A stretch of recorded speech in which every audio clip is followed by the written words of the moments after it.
What's going on, everybody, and welcome back to SoCal Exploring. My name is Scott, and you're watching your stop for all things theme park and attraction related. If you guys are new here, consider subscribing down below with those bell notifications on, and leave this video a like at the end if you enjoyed it and you want to see more haunt coverage / theme park coverage. If you aren't already, follow our social media accounts. I recently changed my Instagram handle to Exploring Attractions, and my Twitter handle is still the same, SoCal Exploring, which you can all find down below in the description, all that information. Now today we're going to be talking about the HHN Nightmare speculation map that they recently put out today, speculating the lineup and scare zones and shows for Halloween Horror Nights 30 at Universal Studios Florida this year. And for my Hollywood fans, there's going to be a video out on Boo Bros if it's not already out, and if you're new here, subscribe to the Boo Bros channel. It's a group of collaborative haunt YouTubers / theme park YouTubers, and we do tons of haunt coverage on the Boo Bros channel, so I'm going to be doing a speculation video on the Hollywood map on that channel, which I'll leave that link to the channel down below in the description as well. Subscribe to Boo Bros and get us to 200 subscribers. Before the video starts, I just want to make sure that everybody knows this is just speculation, but usually HN Nightmares on Twitter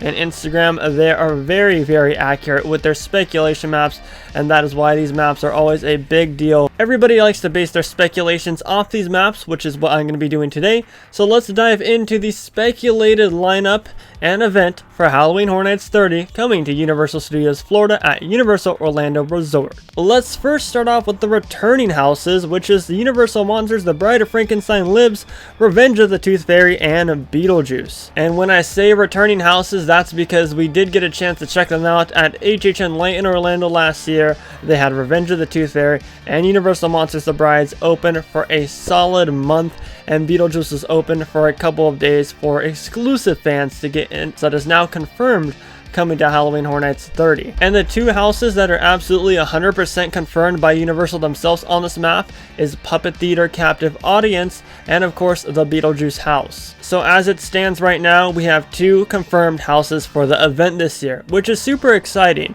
We're coming up to April. Hopefully we'll get an announcement in April, but I definitely think that the next announcement is going to be most likely The Brides and Revenge of the Tooth Fairy. I feel like with all the other announcements and all the other shared properties potentially with Hollywood this year, they want to wait to see what the situation is going to be like in Hollywood. Will they have a light event this year, or are they going to do a full-on event? So that's why I feel like they're going to announce the two returning houses first before they announce anything else. Also on this list is Texas Chainsaw Massacre, which is no surprise to me. It's an easy house to put up. I think that it's going to do great in a soundstage. I'm really excited to see how Orlando pulls off Texas Chainsaw Massacre this year.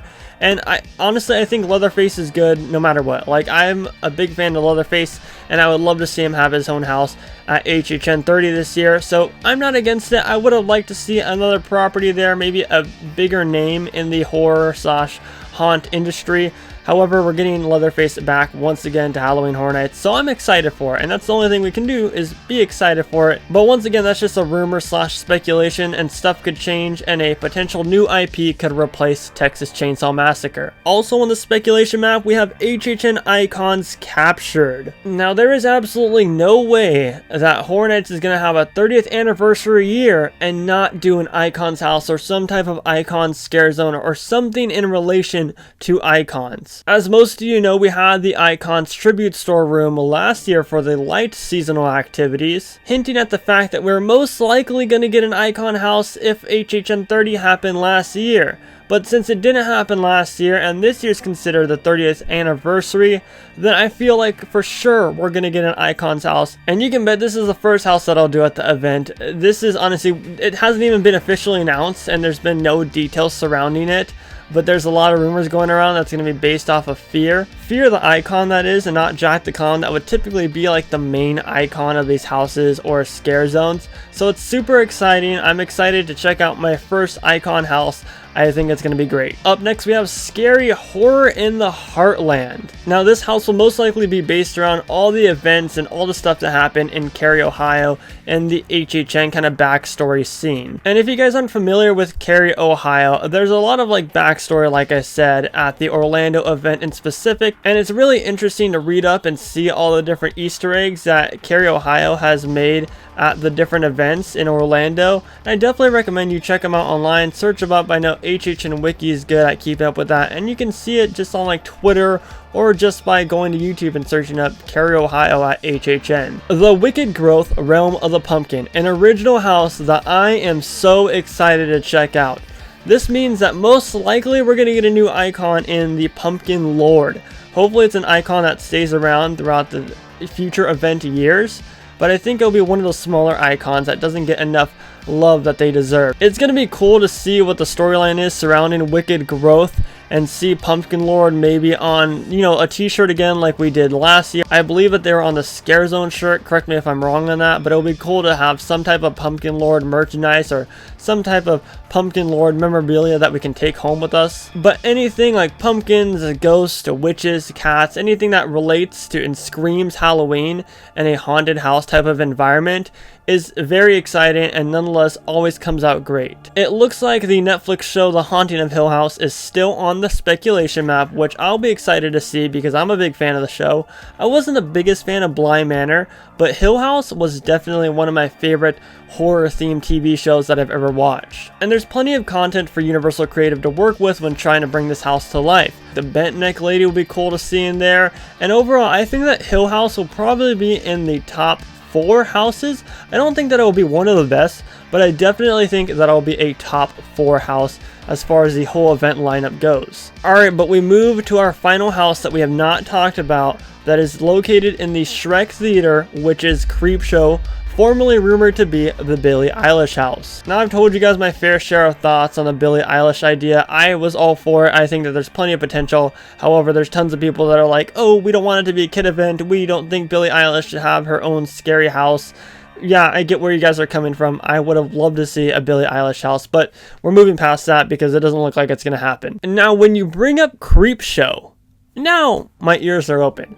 Because the Creepshow maze in Hollywood was really good, and I know that if Orlando does a Creepshow house this year, it is going to be beautiful, it's going to be amazing, and it's going to rock. So do I want to see a Creepshow house at HHN 30 this year? The answer to that is yes. I don't know if it'll be based on some of the original film like we had in Hollywood and then some on the brand new Shudder series, but I do think for Orlando, most likely, they're going to focus mainly on Season 1 of the new Shudder series and Season 2. Maybe there will be a couple tie-ins to the original film, like obviously you got to see the creep in there. But I don't think that this house will feature the same stories that Hollywood's Maze featured in 2019. I just think that it will be completely different and focus on the new seasons. And now for the speculated scare zones, we have the 30th Anniversary Zone, an original zone, the Creepshow zone, a Terra Quintus zone, and the Best of Scare Zones mashup. For shows, we have, of course, the Lagoon Show, and for our U-Rest area, we have that U-Rest area being in the Fear Factor Stadium, which means that there would be no show being located in the Fear Factor Stadium. Instead, it'd be used for you taking off your mask or you being able to just sit down and relax and breathe a little bit from walking all over the park. Speaking of Creepshow, once again, like I said, it's speculated for a scare zone. If we get some type of Creepshow scare zone, that would be wonderful. Like seeing the creep run around and maybe being able to snag a quick selfie with him, or just seeing other familiar faces in the Creepshow kind of realm from the different storylines. Here's where they can feature some stories from the original movie and have them just walking around and kind of telling a story in that scare zone with the way that they're dressed or their costume or the way that they're walking around and interacting with other guests. And a Terra Quintus zone I think would be sick too. I'm rocking the shirt right now, the throwback shirt that they were selling at the tribute store last year, so I think it'd be really cool to have Terra Quintus return